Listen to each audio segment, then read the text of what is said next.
Good morning, Warsaw. Today is Monday, 18 September. It will be sunny but cloudy in the evening with highs of 12 degrees Celsius or 53 degrees Fahrenheit for our American listeners. Sunrise will be at 6:31 a.m. and sunset at 7:01 p.m. We are on the 49th day of the Warsaw Uprising, and there is a very important airdrop happening today.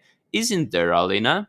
Yes, there is, Philippe, and we will talk about that in a moment. It is probably the most anticipated airdrop of the whole of the Warsaw Uprising, and Claire will tell us all about it. But first of all, you've got me at the moment, so what we're talking about, what's happening on the ground. Well, what's very odd for the first time, and it's reported by the command in the Midtown district, so in the Śródmieście district, they report that for the first time on this day, there was no bombing from the air by the Germans, which means the Soviets are supposedly doing their job. But the Germans are still attacking on the ground, especially in the northern part of Cherniakov. But that area, which is occupied by the insurgents, is more or less shrinking, and it's shrinking rapidly.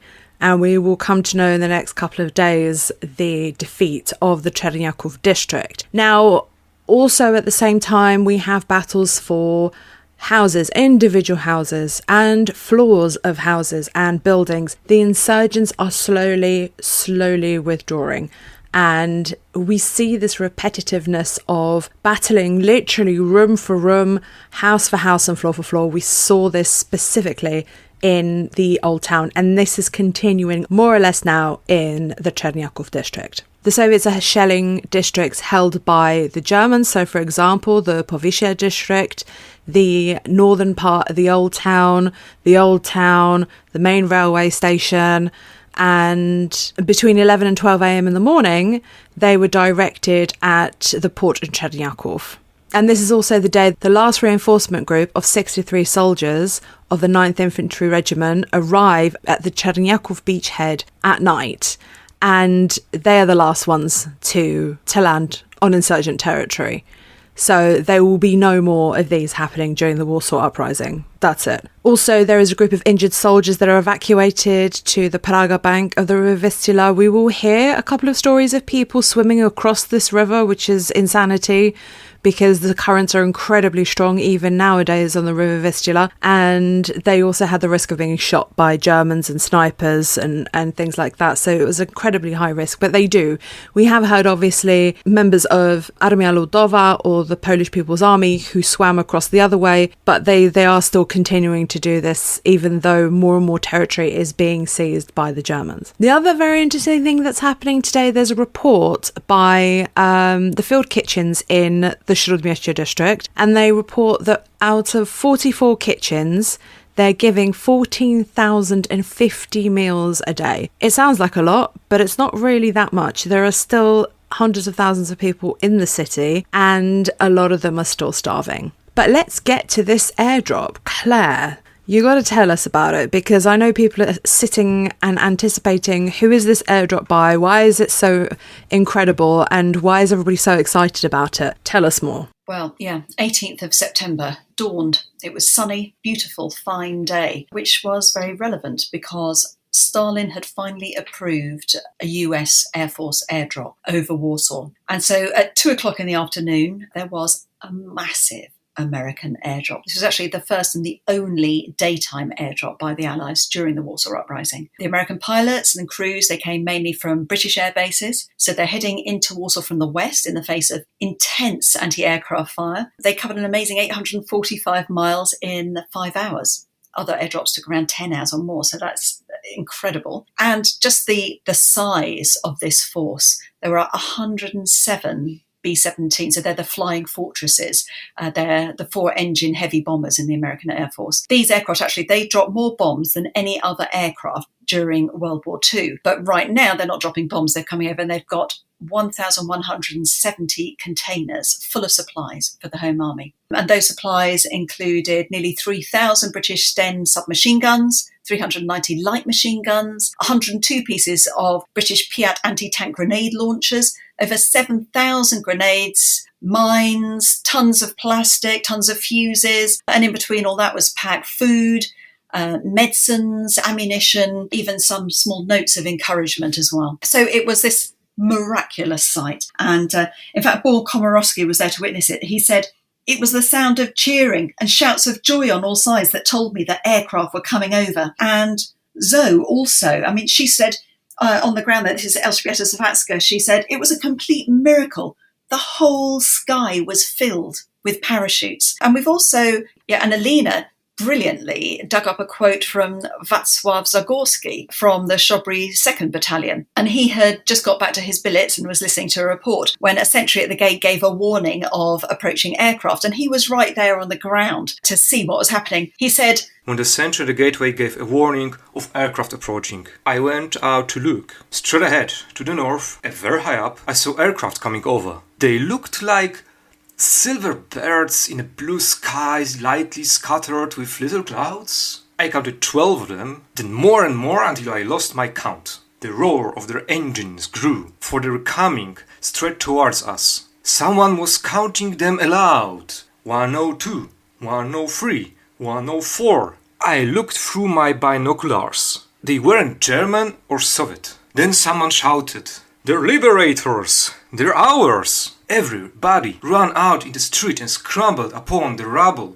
to try to get a better look." And they had to be pretty careful, I should say, doing that, because the Germans were still there. Their anti-aircraft guns were opening fire, but the shells were out of range because the Americans were flying pretty high. He said, "Dozens of little clouds opened out around the aircraft as the German AA opened fire, but they were out of range, and the shells burst too low. Shrapnel began falling all around us, and I shouted to everyone to take cover, but no one heeded. Then 3 black dots fell away from the leading planes, to be followed at once by more and more, while little colored circles appeared over the dots, parachutes opening." So they were coloured because they would give the parachutes different colour to denote what's in the containers. So if they needed to prioritise getting certain guns and equipment, they could go to those containers first. "Parachutes!" Everyone went mad. They jumped up, then down, waving, hugging one another. "No, not parachutes, it's arms! They're dropping arms!" He's actually among the soldiers that run out to collect the containers, one of the first ones of which had fallen in the ghetto ruins near to where he was. He says, "With Frisch and Genek, I ran out to the first container, which had fallen near Walitsov Street, into the ghetto ruins, fortunately in a deep hollow. The metal fasteners opened easily, and inside we found boxes with straps ready to be slung over the shoulders. They contained British machine guns with ammo, and a few minutes later the first were already ready for firing." So it seemed absolutely incredible. Zoe herself calls it miraculous.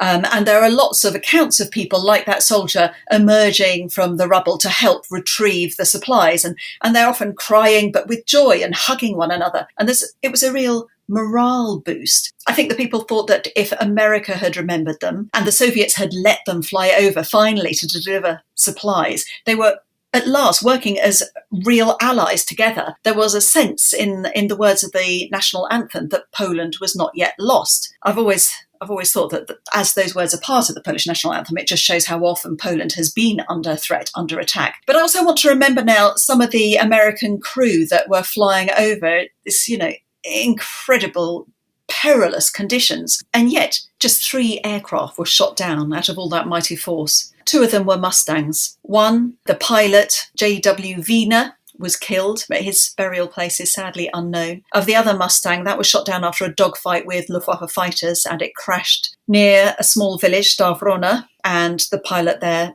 Peters, is buried in the local war cemetery. And just one B-17, so one Flying Fortress, was shot down. And 3 of that crew managed to actually parachute out. One was taken as a prisoner of war, although sadly he died in 1949 of the tuberculosis he had contracted in the appalling conditions in the German prisoner of war camp. Another crew member managed to evade capture, and the 3rd was shot, and we don't know either on the ground or in the air. There are conflicting reports about that. But the rest of them returned to their bases. That's out of 107 Flying Fortresses, just 1 shot down, and 2 out of 56 Mustangs. Really extraordinary. Claire, before we move on with this subject, I just want to throw in one more thing, that we've got a testimony actually from Second Lieutenant David Webber, who was part of this airdrop. So let's hear what he has to say. Because of the low altitude for parachute drop purposes and heavy flak, the usual high 36 aircraft bombing formation was directed to break up over the target, to rally or go it alone from the target to Poltava. Cloud cover was spotty, with clear sky over Warsaw, other than patches of smoke from the battle going on in Warsaw itself. We in the air were generally convinced some of the flak received was from the Russian area on the other side of the Vistula River. As I recall, we dropped from 17 to 15,000 feet, almost point-blank altitude for mid to high-altitude flak. No fighters are visible. However, we understand there was a limited concentrated attack on the 290th. I don't believe any of our 95th aircraft crews saw or reported any enemy fighter activity. Although we couldn't find any White Cross drop markers, we dropped in the respective areas assigned in hope that some of our droppings would reach the Polish uprisers. There's a general feeling of goodwill and comfort in the fact that our drops were of relief to the determined patriotic Poles, so desperately trying to free their city in anticipation of advancing Russian help. Only drops to the French underground had this feeling permeated before. We felt good about not trying to destroy, destruction having become so commonplace with us. So it seemed like this wonderful moment, a turning point. This is what the Poles have been desperate for. If this had happened a month earlier, it could have changed the course of history. But it wasn't the turning point in the conflict that the Home Army were so desperate for. And that's for a number of reasons. The planes flew in from far too high and dropped their load generally from over 10,000 feet. So the British, the South Africans and the Poles that had been flying in earlier with supplies, they all flew at night, but they did fly in much lower over the city. If you're dropping your containers, even with parachutes from a greater height, they're going to have a harder landing, and there's going to be, most importantly, more drift. And a lot of these containers just blew into sectors not held by the Poles. Paul Komorowski, in his account, he goes on and talks about seeing long trails of white dots. It took me a moment to realise that those dots were parachutes because they are coming from so high. And later he goes on, he said, I could merely witness the massive exhibition of power and think what might have been. Nearly 3% of the parachutes didn't open, so those containers were smashed and crushed when they landed. And the remaining parachutes, they took about 7 minutes to fall before they reached the ground. Quite a number of them were lost in the Vistula River. Others landed in Praga, which, as Roger's been talking about, is now controlled by the Red Army. But most of the cargo actually fell into the hands of the Germans, and the Polish insurgents, the Home Army themselves, managed to obtain only 288 out of all those containers. So from Stalin's point of view, this massive airdrop is actually worse than futile. Effectively, the Americans are arming the enemy. That's what's happening here. And so Stalin did not facilitate another American Air Force drop until the end of September, by when he knew, in fact, everyone knew, it was far too late. There was, of course, we should mention, there was, of course, an upside for Stalin to all of this, which is not very often considered. This particular mission was one of an ongoing and rather halting cooperation between the Allies, which is known in general as the Frantic missions or Operation Frantic. I remember doing some research on this stuff quite a few years ago, but it'd been going on through much of the summer of 1944. So actually, the tying in the supply of Warsaw, the airdrops over Warsaw in September was kind of, from memory, was very much the tail end of the Frantic missions. But the Allies had wanted to use Soviet airfields, as we've said a few times, to sort of, shuttle, basically, so that if you're either attacking targets in Eastern Europe, or in this case, you're wanting to drop air supplies to Allied forces, you're very much, if you have to go home again, if you have to turn around and go home again, you're very much at the very end of your range. It's very difficult to do, especially when you have, fighters that accompany. You mentioned there, Claire, a couple of Mustangs being shot down. They would have been, very much at the end of their range, even with drop tanks. So if you can use airfields on Soviet-controlled territory, where you can, do whatever you need to do over Eastern Europe, as it were, and then land in Soviet territory and be refueled and rearmed, and then set off a few days later on another mission elsewhere, then it sort of makes logistical sense. So they had been doing this through the summer of 1944 already. And again, you have to think about, to us in the West and as historians looking back, you think, logistically and strategically, it all makes very good sense. But there's the ulterior motive for Stalin. This is why I say that there was an upside for Stalin to all of this. The ulterior motive was that he treated the landing of Allied aircraft on Soviet territory and their refueling and resupply with bombs and all the rest of it, all of which was there on the ground. He treated that like a massive spying opportunity. So they wanted to get hold of things like, things like the Norden bomb site that was in the B-17. They wanted to see exactly, how the aircraft were constructed, what the engines were like. So they treated the whole enterprise effectively as a spying operation. So it might sound like a small thing, but you say, and rightly, that this was Stalin allowing his allies to arm his enemies effectively. But the upside for him was an awful lot of precious intelligence on the US Air Force. So we shouldn't forget that aspect.